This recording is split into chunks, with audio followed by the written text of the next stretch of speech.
19절에서 24절. 시편 31편 19절에서 24절. 우리 다 함께 같이 읽겠습니다. 시작. 주를 두려워하는 자를 위하여 쌓아두신 은혜, 곧 주께 피하는 자를 위하여 인생 앞에 베푸신 은혜가 어찌 그리 큰지요. 주께서 그들을 주의 은밀한 곳에 숨기사 사람의 꾀에서 벗어나게 하시고 비밀이 장막에 감추사 말 다툼에서 면하게 하시리이다. 여호와를 찬송할지어다. 견고한 성에서 그의 놀라운 사랑을 내게 보이셨음이로다. 내가 놀라서 말하기를 주의 목전에서 끊어졌다 하였사오나 내가 주께 부르짖을 때에 주께서 나의 간구하는 소리를 들으셨나이다. 너희 모든 성도들아 여호와를 사랑하라. 여호와께서 진실한 자를 보호하시고 교만하게 행하는 자에게 엄중히 갚으시느니라. 여호와를 바라는 너희들아 강하고 담대하라. 아멘. 잠깐 기도하겠습니다. 걸어가신 하나님, 이 시간 말씀을 듣겠습니다. 우리 어린 생명들이 말씀에 잘 집중하고 이 말씀이 영혼 안에 심겨지는 놀라운 은혜를 주옵시고, 무엇보다도 거룩하신 하나님, 우리 성도들과 우리 아이들 영혼 안에 놀라운 영적인 변화가 있어야 되겠습니다. 성령 하나님, 이곳에 오셔서 이 말씀을 가지고 우리 안에 역사해 주심으로 갈급한 심령을 쪼개고 우리를 변화시켜 주시고, 주님이 기뻐하시는 사람들로 한 사람 한 사람 새로워지는 은혜가 있게 하여 주시옵소서. 설교자를 성령의 장종에 붙으시길 비오며 예수의 이름으로 기도하옵나이다. 아멘. 오늘 말씀의 제목은 인생 질문 시리즈 15번째, 인생 앞에 쌓아두신 은혜를 헤아려 보았습니까? 라는 주제를 가지고 말씀을 전하고자 합니다. 인생 앞에 쌓아두신 은혜를 헤아려 보았습니까? 사람아, 우리 학생들도 허리를 쭉 펴. 허리를 펴고 눈을 깜빡깜빡 하지 말고 목사님을 보고 집중을 하세요. 우리 도현이가 옆으로 조금만 비켜라 그래. 지혜리가 얼굴이 안 보인다. 조금만 좀. 그렇지. 잘 집중하고 듣길 바랍니다. 한국에서는 예전에, 지금은 안 그래요. 예전에 나이 60이 되면은 환갑잔치를 했습니다. 환갑잔치. 회갑잔치라고 하는데 60년이 한 번씩 돌아온다라고 해서 회갑이라고 해요. 돌아올 회자를 써가지고. 그래서 그러니까 당시 예전에는 60살만 살아도 아이고 되게 오래 사시네요. 장수하십니다. 이랬단 말이에요. 그래가지고 자녀들이 부모님 더욱더 오래오래 장수하고 사시라고 환갑잔치를 해드렸어요. 근데 요 근래에는 이제 60살도 너무 젊어가지고 60살에는 환갑잔치나 회갑잔치를 안 하고 요즘은 고희연이라고 해서 칠순잔치를 합니다. 칠순잔치를 하는데, 제가 어릴 적에 저희 이모님이 환갑을 맞이하셨어요. 환갑. 저희 이모님이 그 권사님이셨는데, 지금도 기억나는 것은 그 환갑잔치에 갔는데 높이 당시에는 사실 보기 힘든 과자를 이만큼 싸놓고, 또 떡도 이만큼 싸놓고, 과일도 이만큼 싸놓고, 그리고 전도 이만큼 싸놓고. 그래서 가니까 막 먹을 것이 너무 풍성한 거예요.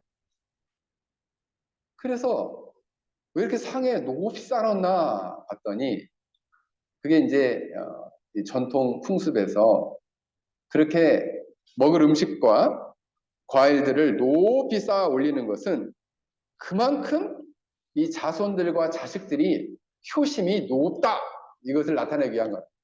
그 의미가 그렇다는 거죠. 근데 목사님 기억에는 그 한갑잔치가 그 상을 볼 때, 야, 참 풍성하다, 와, 먹을 것이 참 많다 하고 굉장히 목사님이 기뻐했던 기억이 있어요. 오늘 본문에 보면은 마치 쌓아 올린 잔치상처럼 하나님께서 하나님의 거룩한 백성들을 위해서 쌓아두신 은혜가 있다는 거예요. 이렇게 하나님이 차곡차곡 예비하시고 쌓아놓으신 은혜가 있다라는 거죠. 그래서 여러분들을 특별히 오늘 말씀을 들으면서 하나님께서 여러분들을 향해서 이렇게 차곡차곡 쌓아두신 은혜가 얼마나 되는지를 헤아려 볼 수 있는 복된 이 시간이 되기를 주의 이름으로 간절히 축원합니다. 오늘 본문을 보면은 오늘 본문의 배경은 다윗이 쓰긴 했는데 다윗이 어느 시점에 이 본문의 배경을 이 시를 썼는지는 정확하게 알 수는 없어요.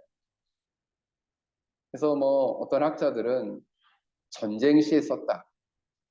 또 압살롬 아들 압살롬에게 쫓길 때 썼다. 뭐 이렇게 얘기도 하는데 정확하게 언제다라고 말하기. 그러나 다윗이 쓴 것은 틀림없어요. 왜냐하면 표제에 다윗의 시라고 딱 나오기 때문에. 근데 이 시는 기도 시라고도 하고 슬픈 노래, 애가의 시라고도 합니다. 근데 이 시편 31편은 크게 두 개로 나누어져 있어요.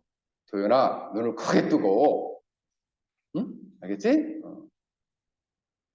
두 개로 나눠질 수 있어요. 크게. 그래서 1절부터 18절까지를 한 번으로 나누고 19절에서 마지막 24절까지를 두 번으로 나눠요. 그래서 첫 번째 1절에서 18절까지는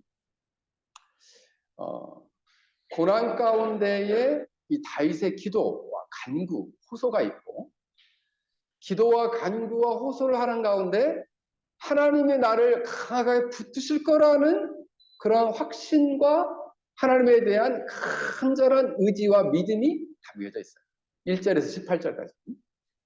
그리고 19절부터 24절까지는 여전히 고난과 고통의 위기의 순간이 계속되지만 하나님께서 나를 구원하실 것을 확신하고 그리고 감사와 찬양과 권면을 담고 있습니다. 그래서 그 내용들을 구체적으로 살펴보면 구조가 어떠냐면 1절에서 18절에 보면 기도, 하나님에 대한 신뢰, 슬픈 노래, 다시 하나님에 대한 신뢰, 기도. 그래서 기도가 처음과 끝을 이렇게 싸고 있어요. 이것을 일명 히브리에서는 봉투기법이라고 하는데 기도가 양쪽으로 싸고 있고 그 중앙에는 슬픈 노래가 있어요. 첫 번째 기도는 공경에 빠진 이 시인이 하나님께 기도해요. 그러면서 하나님, 나의 영혼을 하나님 손에 부탁합니다. 마치 예수님의 기도처럼 다윗이 이렇게 기도하고 있어요. 왜냐하면 너무나 힘든 상황이기 때문에 하나님 제발 내 영혼을 하나님 손에 부탁합니다. 이렇게 다윗이 기도하고 있습니다. 6절에서 8절은 이렇게 말합니다. 내가 곤란 중에 있는데 하나님은 나를 감찰하시고 그리고 환난 중에서 내 영혼을 아십니다. 대적의 수중에 가두지 않으시고 내 발을 넓은 곳에 세워 두셨습니다. 라고 고백합니다. 결국 이 말은 무엇일까요? 환난 중에서도 하나님은 내 영혼을 감찰하고 계신다. 내 영혼을 잘 알고 계신다. 고난과 환난 중에 내가 어떤 마음을 가지고 있는지 하나님은 아신다는 거예요. 그러면서 9절부터 13절까지는 원수들의 비방과 모욕 그리고 그들의 음모로부터 고통받으며 신음하는 노래를 부르고 있습니다. 이것을 천주교에서 쓰는 공동 번역 성경을 보면 이렇게 쉽게 해석하고 있어요. 9절부터 이 본문을 공동 번역에서는 이렇게 해석하고 있습니다. 여호와여 나를 불쌍히 여겨주소서 너무나 괴롭습니다. 너무 슬피 울어서 눈이 잘 보이질 않고 몸과 마음이 슬픔으로 지쳐 있습니다. 번민으로 신음하면서 세월을 보냅니다. 근심으로 기운을 잃었으며 슬픔과 탄식으로 내 뼈가 점점 약해져 가고 있습니다. 내 원수들 때문에 내 이웃에게 또 철저히 무시를 당하고 있습니다. 나의 창백한 모습을 보고 내 친구들이 놀라고 거리에서 만나는 사람들마다 내 모습을 보고 무서워 도망칩니다. 마치 내가 죽기라도 한 듯이 나를 기억하지도 못합니다. 나는 깨어진 질그릇과 같습니다. 나를 업신여기고 비방하는 말을 들었습니다. 사방에서 무시무시한 소리가 내게 들려옵니다. 저들이 악한 계획을 세우고 나를 죽이려고 합니다. 그런 이 슬픈 노래를 요약을 해보면 세 가지예요. 나는 슬픔과 그리고 고통으로 너무 울어서 내 영혼과 마음이 약해졌다라는 것이고, 그래야 내 영혼은 깨어진 질그릇과 같이 됐다. 그리고 마지막으로는 여전히 사람들이 나를 업신여기고 비방하고, 그리고 나를 죽이려고 음모를 꾸미고 있으며 나는 무시당하고 있다. 다윗은 왕이었는데, 왕인데도 불구하고 이처럼 무시당하고 업신여김을 당하고 사람들이 피하고, 일명 요즘 이 시대에 말하는 왕따를 시켰다, 이런 거예요.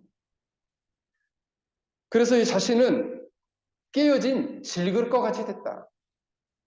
그래서 깨어진 이렇게 진흙으로 만든 그릇과 같이 깨어졌는데 그런 쓸모없는 존재처럼 느껴진다는 거예요.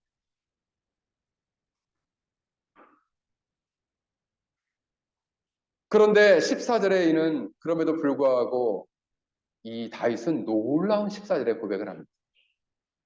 여호와여 그러하여도, 여호와여 그러하여도 나는 주께 의지하고 말하기를 주는 내 하나님이라 하였나이다. 나는 그러하여도 다른 사람이 나를 업신여기고 무시하고 왕따를 시키고 나는 너무나 슬프고 괴롭고 그리고 깨어진 질그릇과 같은 상태가 되었어도 나는 그러하여도 나는 주께 의지하며 주는 내 하나님이라 나는 고백할 것입니다. 참 다윗이 믿음이 있는 사람이었어요. 사랑하는 성도 여러분, 여러분들이 고난에 닥치게 되면 대부분의 많은 사람들은 원망하고 하나님으로부터 멀어지고 불신하는 경우가 있어요. 과연 하나님이 살아계시느냐? 심지어는 자신을 이렇게 고통을 주는 자를 향해서 이를 가르면서 내가 저놈을 죽여주리라. 내가 저놈을 안갚음을 하리라. 이렇게 생각을 한다는 거예요. 여러분 너무 사람이 괴롭히면은 막 사리가 생기죠. 사리가. 그래서 로마서에 보면 믿는 사람은 누군가 미워하는 사람이 생기면 이런 마음을 어떻게 하라고 말씀하고 있나요? 로마서 12장 19절을 보면 이렇게 말합니다. 내 사랑하는 자들아 너희가 친히 원수를 갚지 말고 진노하심을 맡기라 기록되었으되 원수 갚는 것이 내게 있으니 내가 갚으리라 주께서 말씀하셨다. 그러니까 마음에 미움이 생겨도 하나님께 기도해야 돼요. 누군가 미워하는 사람이 생기면 하나님께 더 소리쳐 기도해야 돼요. 다윗은 17절에 15절에 보면 내 원수들과 나를 핍박하는 자들의 손에서 나를 건져주소서라고 기도합니다. 또 17절에 악인들을 부끄럽게 하사 수월에서 잠잠하게 하소서라고 기도하고 있어요. 다윗은 엄청난 고난과 고통과 괴로움 속에서도 하나님에 대한 절대적인 믿음을 가지고 있었던 것을 오늘 본문을 통해서 생각해 보게 됩니다. 여러분 사실 고통이 다가오면 어떻게 생각하게 되나요? 영국의 기독교 지성이라고 불리는 C.S. 루이스라는 분은 그는 평신도 신학자였고 또 편집자였고 작가였고 또 방송하는 사람이기도 하였습니다. 근데 영국 성공의 신자였는데 평신도 신자 중에서는 탁월한 지성을 가졌어요. 그래서 그가 쓴 책들이 요즘도 많이 읽혀지고 있어요. 여러분들이 잘 아시는 나니아 연대기, 이 사람이 썼죠. 근데 이 사람이 두 책을 썼는데 고통의 문제라는 책을 쓰고 20년이 지난 다음에 헤아릴 수 있는 슬픔, 헤아려 본 슬픔이라는 책을 썼어요.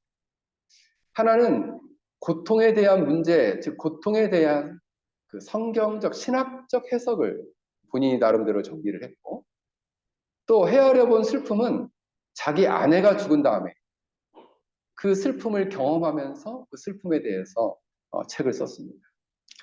근데 고통의 문제라는 책을 보면은 이런 얘기가 나와요. 고통은 귀먹은 세상을 불러 깨우는 하나님의 메가폰, 확성기다라는. 다시요. 고통은 귀먹은 세상을 불러 깨우는 하나님의 메가폰이다.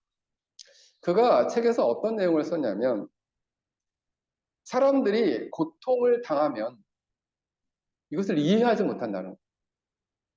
그래서 보통 사람들은 고통이 없는 것이 하나님이 자신을 사랑하는 증거라고 생각한다. 나는 고통이 없으니까 하나님이 나를 사랑하셔 라고 이야기하는데, 고통이 생기면 하나님이 나를 사랑하지 않는 거 아닐까? 라고 혼란이 생긴다는 거예요. 그러면서 그가 이런 얘기를 썼습니다. 하나님은 어디 계시는가? 고통의 순간에 다른 모든 도움은 헛되고 절박해. 하나님께 다가가 무엇을 얻는가? 하나님께 다가가 무엇을 얻고자 했는데 하나님은 어떤 모습인가? 면전에 쾅하고 닫히는 문, 안에 빗장을 지르는 소리, 그러고 나서 침묵. 왜 하나님은 우리가 번성하실 때 군림하시다가 환난할 때에는 이토록 도움을 주시는데 인색하신가?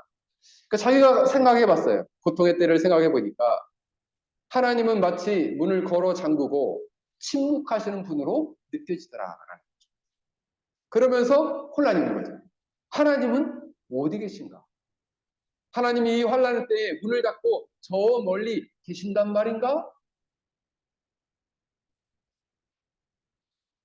그런데 이제 그는 고통의 문제라는 책에서 그 고난은 결국 그 고난을 통해서 하나님은 우리를 온전하게 빚어가시고, 그리고 우리를 죄로부터 회개케 하시고, 그리고 우리로 하여금 하나님의 형상을 닮아가도록 하시고, 마지막에는 하나님께 우리 자신의, 자, 잘 보세요. 도연아, 하나님께 마지막으로 하나님께 우리의 지성과 감정과 의지를 모두 드리는, 그래서 이걸 어려운 말로는 양도한다고 하는데, 모두 하나님께 드리는 그런 과정으로 이 고난과 고통을 주신다라고 결론을 내요. 그래서 이 고난은 하나님의 확성기예요. 어떤 확성기냐? 이것을 깨달아는 확성기죠. 고난을 당하는 것이 내게 유익이라. 이로 인하여 내가 주의 율례를 배우게 되었나이다. 시편 119편 71절 말씀입니다.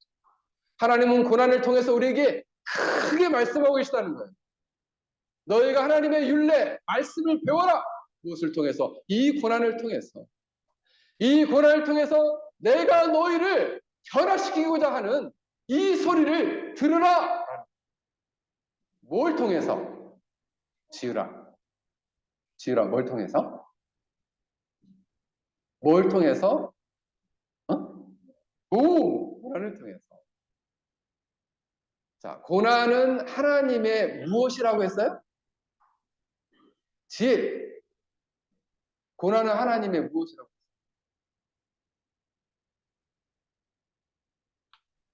지옥. 고난은 하나님의 무엇이라고 그랬지?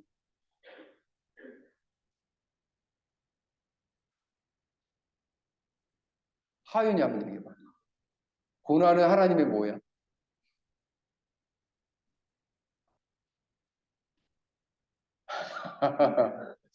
그래. 우리 하진이가 오랜만에 왔는데, 우리 하진이 한번 얘기해볼래? 모르겠어. 큰일 났네. 오늘 제 예배에 잘 집중을 못하고 있네. 우리 지원이. 오? 우리 원준이. 오, 그래! 어이, 그래. 우리 원준이. 네, 잘했어. 고난은 하나님의 확성기다. 확성기. 확성기라는 것은 이렇게 입에 이렇게 대고 소리를 내면 크게 소리가 납니다. 마이크처럼. 응? 어떤 확성기라는 거예요? 고난이 확성기인데, 우리 한 사람 한 사람을 하나님께서 온전하게 하나님의 형상으로 변화시켜가고, 우리의 영혼 안에 있는 우리의 생각과 감정과 의지를 하나님께 온전히 드리도록 하시는 확성기다라는 거예요.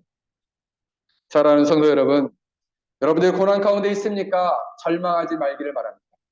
낙심하지 말기를 바랍니다. 다윗처럼 이처럼 하나님께 나아가 부르짖기를 바랍니다. 그리고 하나님을 절대적으로 의지할 수 있길 바랍니다. 오히려 더 담대하기를 원하십니다.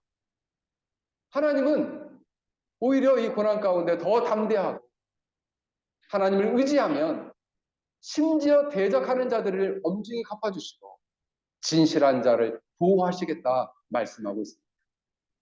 고난 중에 하나님을 믿고 이 고통을 통해 외치시는 하나님의 음성을 듣기를 주의 이름으로 간절히 축원합니다. 19절부터 24절을 보면 그렇다면 하나님께서는 이 고난 가운데 우리에게 베푸시는 은혜는 어떤 은혜가 있는가? 다윗은 놀랍게도 왜 고난이 현재적으로 닥쳐서 너무 힘든데 왜 어떤 은혜를 말하고 있는가? 19절을 보면 이렇게 말씀하고 있습니다. 주를 두려워하는 자를 위하여 쌓아두신 은혜, 곧 죽게 피하는 자를 위하여 인생 앞에 베푸신 은혜가 어찌 그리 큰지요. 여러분, 오늘 본문을 보면은 쌓아두신 은혜라는 단어는 보통 헤세드라는 단어가 쓰이는데 오늘 본문에 헤세드가 안 쓰였어요. 번역은 이 단어는 뭐가 쓰였냐면 토브라는 단어가 쓰였습니다. 토브. 이 토브는 어떤 거냐면 선한 것, 좋은 것, 상품이나 물건, 유익한 것, 번영이나 행복. 이게 이제 문자적인 단어인데 이걸 제가 세 가지로 한번 정리해봤어요. 물질적으로는 먹을 풍성한 좋은 땅, 풍성한 소산, 물질적인 재산, 의인의 번영 이런 것들을 다루고 있다면 영적으로는 영적인 축복 그리고 영적인 마음의 기쁨과 평안, 영적인 아름다움 하나님께 적용해 보면 하나님의 아름다움, 자비하심, 사랑, 인자하심, 선하심을 말해요. 친절하심을 말해요. 이러한 것들을 예비에 쌓아두셨다라는 누구를 위해서? 죽게 피하는 자를 위해서. 여기 보면 쌓아두다라는 단어는 차파느타라는 단어가 쓰였는데 이 원형의 단어는 차판이에요. 차판이라는 것은 간직하고 저장하고 예비하다. 마치 큰 창고에 하나님의 은혜를 이렇게 차곡차곡 이 고난의 시기에 쌓아두고 있다는 거예요.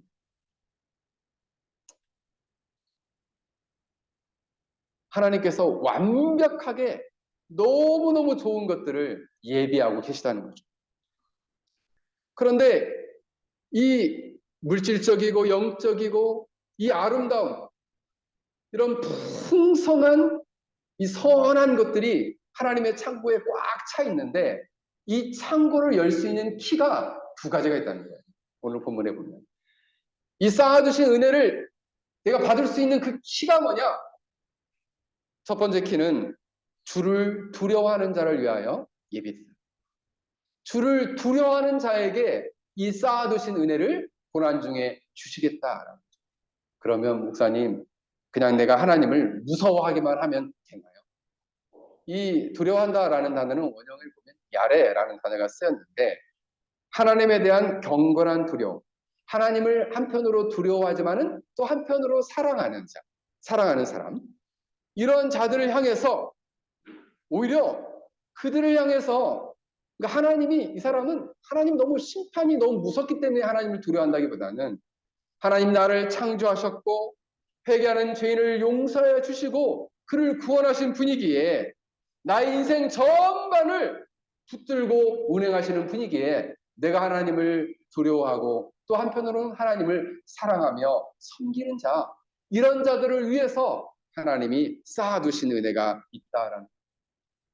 근데 여러분 생각해 보시면은 이 다윗이 깨닫고 있는 이 깨달음이 참 놀라워요. 어떤 점이냐면 사람들은 대부분 이 고난의 시기 때에 C.S. 루이스처럼 하나님이 저렇게 문을 꽝 닫고 빗장을 걸고 침묵해서 하나님이 영영 나를 버리신 것처럼 네가 한번 알아서 네 마음대로 한번 해봐. 고난을 네 스스로 견뎌봐. 이렇게 놔두는 것처럼 보통 생각하는데 그게 아니라 오늘 다윗은 뭐라고 얘기하냐면 그 고난의 시기가 어떤 시기냐. 나를 위해서 하나님께서 은혜를 주실 선한 것을 하나하나 이 고난의 시기에 고난을 한 번 겪으면 하나를 쌓고 두 번 겪으면 두 개를 쌓고 이렇게 하나, 두 개, 세 개, 네 개를 점점 선하신 은혜를 쌓아두신 은혜를 선한 것을 계속 쌓고 있는 과정이라고 해석하고 있습니다. 너무 놀랍지 않나요? 여전히 그는 자신을 죽이려는 죽음의 위협 속에 있어요. 수많은 대적들이 그를 죽이려고 덫을 놓고 음모를 꾸미고 있어요. 많은 사람들이 그를 피하고 그를 외롭게 소외시키고 있어요. 근데 놀랍게도 하나님은 그런 그 고난의 고통 속에 있는데 여전히 하나님은 그를 위해서 쌓아두신 예비해 주신 은혜를 점점점 쌓고 계시다는 거예요. 당연히 고난의 시기 때는 하나님의 선하심을 의심하죠. 하나님이 과연 착한 분인가? 나의 고통을 보고 즐기는 분은 아닌가? 이렇게 생각하는데 그 시기 때 놀랍게 하나님은 은혜를 쌓고 계신 거예요. 가장 주실 좋은 것들을 쌓고 계시다는 거예요. 누구를 향해서?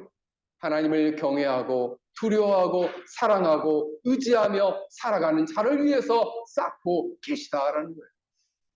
그 쌓아두신 은혜를 아무나 주는 게 아니고 그 고난의 시기에 하나님을 굳게 붙들고 의지하는 사람. 사랑하는 성도 여러분, 그러므로 우리는 하나님을 경외하고 두려워하며 사랑해야 합니다. 만약 우리가 회개하지 않은 죄가 있다면 회개하고 우리는 돌이켜야 하는 이유가 바로 여기에 있습니다. 우리가 하나님을 온전히 두려워하고 공경하고 우러르며 섬기고 있는지를 살펴봐요. 그러한 자를 향해서 하나님은 은혜를 쌓아두고 계시다. 그리고 그 쌓아두신 은혜를 하나님이 주시겠다라는 것이죠. 은혜를 쌓아두시기만 하고 안 주실까요? 그렇지는 않죠. 쌓아두시면 반드시 주신다. 두 번째 키는 어떤 키냐? 죽게 피하는 자를 위해서 이 쌓아두신 은혜를 예배해 주셨다는 거죠. 죽게 피하는 자를 위하여 인생 앞에 베푸신 은혜가 어찌 그리 큰지요? 어찌 그리 큰지 상상할 수가 없을 만큼 너무너무 크다는 거예요. 어떤 것이? 쌓아두신 은혜가. 인생 앞에 쌓아두신 은혜가 너무 커서 헤아릴 수가 없다는 거예요. 목사님, 다윗이 이처럼 고난을 당하고 있는데 무슨 은혜가 있다는 거예요. 다윗은 믿음으로 고백하고 있다니까요. 고난 중에 있더라도 하나님 나 너무너무 사랑하시는 거죠. 그리고 지금 은혜를 차곡차곡 쌓고 계신 거죠. 그래서 저는 하나님께 피합니다. 하나님께 나아갑니다. 어려움과 고난이 생기면 하나님을 의지하고 나아갑니다. 여러분, 은혜가 쌓여 있다는 것은 하나님을 경외하고 그분께 피하는 자에게 이미 행하신 것보다 훨씬 더 많은 것을 주시겠다는 거예요. 그러니까 예전에 내가 경험했던 은혜보다 상상할 수 없을 그 많은 것을 우리가 상상할 수 없는 그 은혜를 우리가 도저히 상식적으로 생각할 수 없는 기적의 은혜를 예배하고 계시다는 거예요. 목사님 그게 뭔데요? 몰라요. 정확히 몰라요. 다만 하나님이 우리가 상상할 수 없는 그 은혜를 주실 거라는 거예요. 오늘 본문에 보면은 구체적으로 쌓아두신 은혜에 대해서 두 가지를 말하고 있어요. 20절에 보면 주께서 그들을 주의 은밀한 곳에 숨기셔서 사람의 꾀에서 벗어나게 하시겠다. 가장 먼저는 그를 죽이려고 하는 매우 교묘한 함정과 덫에서 그를 건져내 주시겠다. 여기 보면은 그를 건져내 주시겠다라고 했을 때에 주의 은밀한 곳이라는 단어가 원문에 보면 하나님의 얼굴이에요. 하나님의 얼굴 아래 앞에 완전히 보호될 수 있는 곳으로 인도해 주시겠다. 이런 의미예요. 두 번째는 비밀이 장막에 감추사 말다툼을 면하게 하실 것이다. 결국 이것은 뭐냐 하면 음모를 꾸미는 혀로부터, 비난하는 혀로부터 그를 안전하게 보호해 주시겠다라는 의미. 두 가지죠. 마치 수많은 대적들이 둘러싸여서 공격하고 있는데 견고한 성, 도저히 넘을 수 없는 성과 같은 견고한 성처럼 자기를 보호해 주실 것이다. 그런데 다윗도 놀랍게도 연약한 부분이 있어서 이렇게 고백을 합니다. 22절에 보면 내가 놀라서 말하기를 주의 목전에서 끊어졌다 하였사오나. C.S. 루이스처럼 생각한 거죠. 나 하나님하고 완전 끊어진 거 아니야? 주의 눈앞에서 나 완전히 끊어져가지고 외톨이 된 거 아니야? 라고 생각했으나 내가 주께 부르짖을 때에 주께서 나의 간구하는 소리를 들으셨나이다. 말씀하고 있습니다. 특별히 생각해 봤어요. 하나님의 백성들에게 베푸시는 특별히 구원받은 백성에게 베푸시는 놀라운 영적인 축복은 어떤 것인가? 우리가 구원론적으로 보면 성령 하나님께서 우리 영혼 가운데 보통 인을 친다, 도장을 찍는다라고 하는데 구원의 도장을 찍어주시죠. 구원의 확신과 믿음을 주시고 우리가 장차 구원의 확신과 믿음을 줘서 영적인 생명이 부여진 다음에 그 생명을 확신하는데 삶 속에서 수많은 고난을 겪어요. 이때 우리가 구원에서 탈락되는 것이 아니라 그 구원의 믿음을 가지고 마지막 영광의 하나님의 나라에 들어갈 때까지 이것을 보증해 주시는 거죠. 이게 놀라운 하나님께서 우리에게 쌓아두신 은혜예요. 하나님께서 죽게 피하는 자, 그리고 주님을 경외하고 두려워하는 자에게 주시는 헤아릴 수 없는 놀라운 은혜 중에 하나다.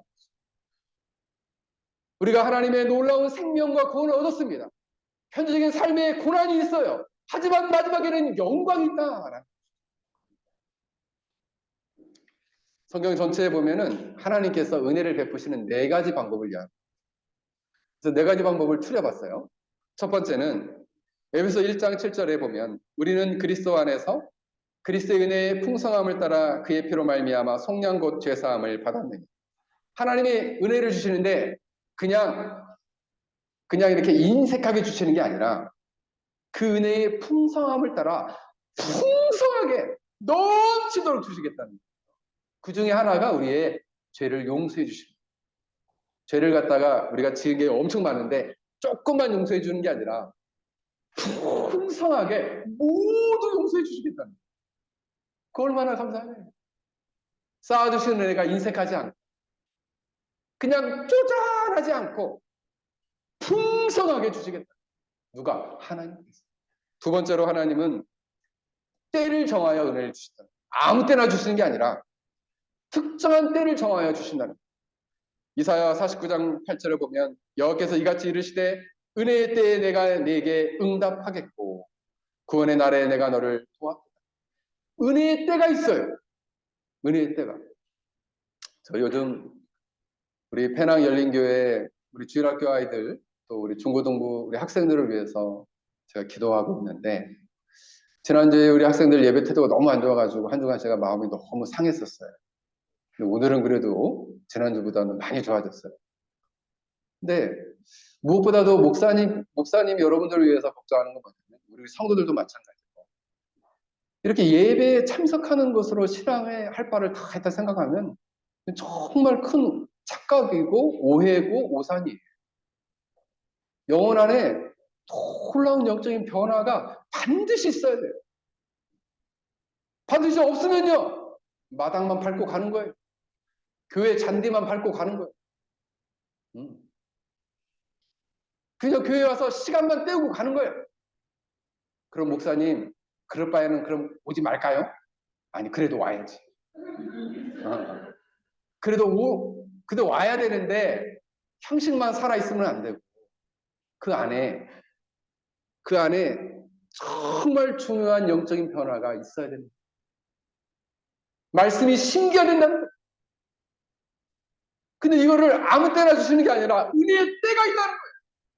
바로 오늘이 될 수도 있고 내일이 될 수도 있고. 근데 그런 때를 여러분들이 실제로 사모하느냐라는 거예요. 사모하느냐라는 거예요. 사모하느냐. 실제로 그 은혜의 때를 여러분들이 갈망하고 있느냐? 하나님 저 제발 은혜 좀 받게 해주세요. 나 최근에 한번 기도해봤다 하는 친구 한번 우리 성도들 가운데 한번 들어보세요. 하나님 좀 요즘 제가 은혜가 좀 필요한데 좀 특별한 은혜 좀 저 좀 부어주십시오라고 요즘 기도하고 있다 하시면 아, 네. 할렐루야. 기도하셔야 됩니다. 기도하셔야. 아니 은혜를 갈망하지 않는데 왜 하나님 은혜를 주겠어요? 생각해 보세요. 갈망하지 않는 자에게 왜 은혜를 주겠어요? 세 번째로는 은혜를 갈망한다고 다 주시는 게 아니에요. 세 번째 은혜 주시는 방법은 하나님의 뜻대로 주시는 거예요. 하나님이 정한 뜻대로. 출애굽기 33장 19절에 보면 나는 은혜 베풀 자에게 은혜를 베풀고 긍휼을 여길 자에게 긍휼을 베푸시느니라. 하나님이 은혜를 주시는 것은 자동적으로 주시질 않아요. 하나님의 자녀에게 하나님의 자녀들이 구원의 은혜에 들어 생명을 얻고 고난 가운데 살아가게 되는데 하나님 나에게 언제 이 은혜를 줘서 이 고난을 극복하고 이 고난을 통과하게 하실 거예요. 하나님의 때가 있어요. 아, 목사님, 난 지금도 고난이 계속되고 있는데 어떻게 내 고난이 이토록 길가요? 끝날 때가 있겠죠. 하나님이 은혜의 때를 준비하고 계신다니까요. 그 은혜의 때를 여러분들이 기도하셔야 돼요. 얼른 오게 해달라고. 마지막으로 오늘 본문 말씀처럼 쌓아놓고 주신다. 무엇을? 은혜를. 이 고난의 시기는 어떤 시기라고요? 하나님이 은혜를 쌓아두는 시기다. 그러면 여러분 생각하면 되겠죠. 목사님 요즘 저 고난이 많은데 그러면 저를 위한 은혜가 막 쌓이고 있을까요? 그렇습니다.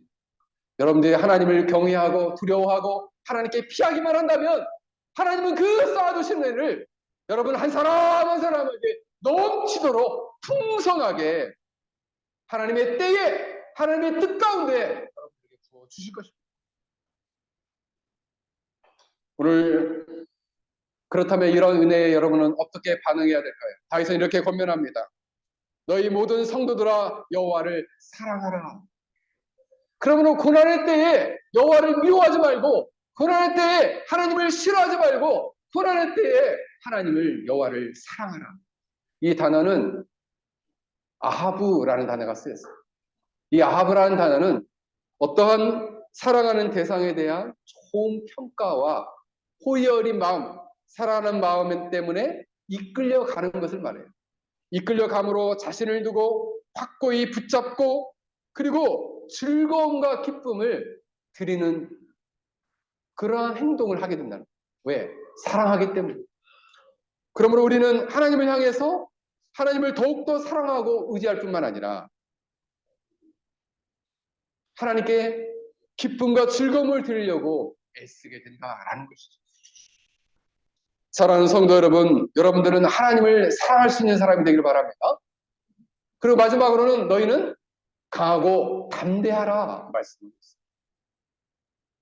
고난 가운데 두려워하지 말고 하나님을 굳게 의지함으로 하나님께서 나를 위해서 쌓아두신 은혜가 크니 이 고난의 시기를 내가 믿음으로 통과하리라 라는 마음을 가지고 이 고난의 시기를 믿음으로 통과하는 저와 여러분들이 되시길 주의 이름으로 간절히 축원합니다. 우리 오늘 말씀을 생각하며 함께 같이 기도하겠습니다. 황 집사님, 우리 말씀을 생각하며 함께 같이 기도하겠습니다.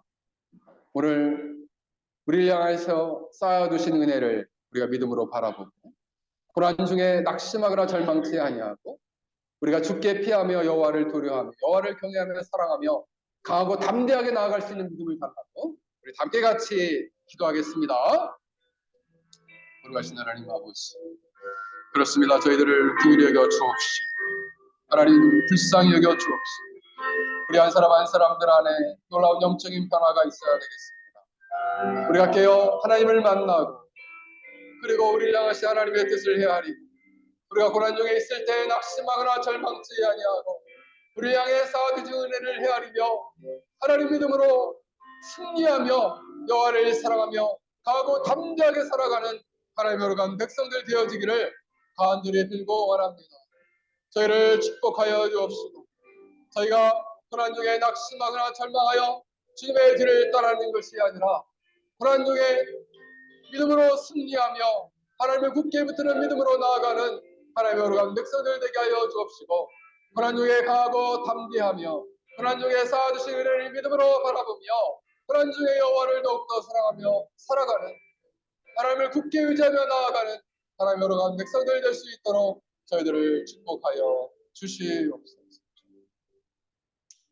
거룩하신 하나님, 그렇습니다. 저희들을 사랑하여 주시고 우리가 고난 중에 낙심하고 절망하며 하나님 관계 안에서 우리가 하나님이 영영 나를 떠나신 것은 아닌가 절망하고 낙심하지는 않았습니까? 저희의 어리석은 믿음, 이 불신을 용서하여 주옵시고 우리가 고난 중에 믿음으로 그 고난 가운데서도 우리를 위해 예비하신 쌓아두신 은혜를 믿음으로 바라보고 하나님을 굳게 의지함으로 이 고난의 시기를 통과하게 하여 주옵시고 고난 중에도 더욱더 강하고 담대할 뿐만 아니라 하나님을 더욱더 사랑하는 믿음의 사람들로 우리를 변화시켜 주시옵소서. 감사드리며 예수님의 이름으로 기도하옵나이다. 아멘.